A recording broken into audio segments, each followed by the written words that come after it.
কটা বাজলো? ও বাবা,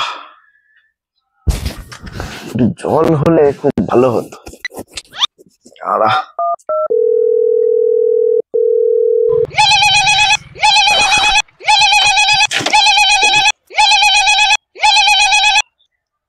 হ্যালো হ্যালো, হ্যাঁ এ বন্ধু, তুই কোথায় আছিস? এই একটু বাজারের দিকে যাচ্ছিলাম, খুব দরকার আছে, কটা জিনিস কিনবো। একটু আয় তো আমার বাড়ি, খুব দরকার। কি খুব দরকার? আরে খুব এমার্জেন্সি। ইমার্জেন্সি? আসবি তো? ঠিক আছে, দেখ আমি এক্ষুনি যাচ্ছি। হ্যাঁ এক্ষুনি যাচ্ছি। ঠিক আছে, আয় আয়, চুলায় চুলায়।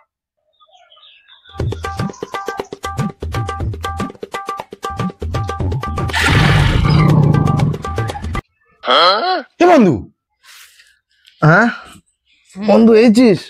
কি হয়েছে? সন্ধ্যাবেলা শুয়ে আছি কেন? না তেমন কিছু নয়। শরীর ফরীর খারাপ করেছে, ডাক্তারখানায় নিয়ে যেতে হবে। আসলে কি বলতো, দুপুরবেলা ভাত ফাত খেয়ে শুয়েছি, শুয়ে ঘুমিয়ে পড়েছি। ঘুম থেকে উঠে না খুব জল তেষ্টা পেয়েছিল। জল খেতে যাব, জলটা বাইরে টেবিলে রাখা, বাইরে না গিয়ে জলটা আনার আমার একদম ইচ্ছা ছিল না। সেই জন্য তোর ফোন করে ডাকলাম, জলটা একটু এনে দে না ভাই, গলা শুকিয়ে যাচ্ছে। তুই ওই জল দেওয়ার জন্য আমার সে দরকারি কাজ ফেলে ডাকলি? আচ্ছা করি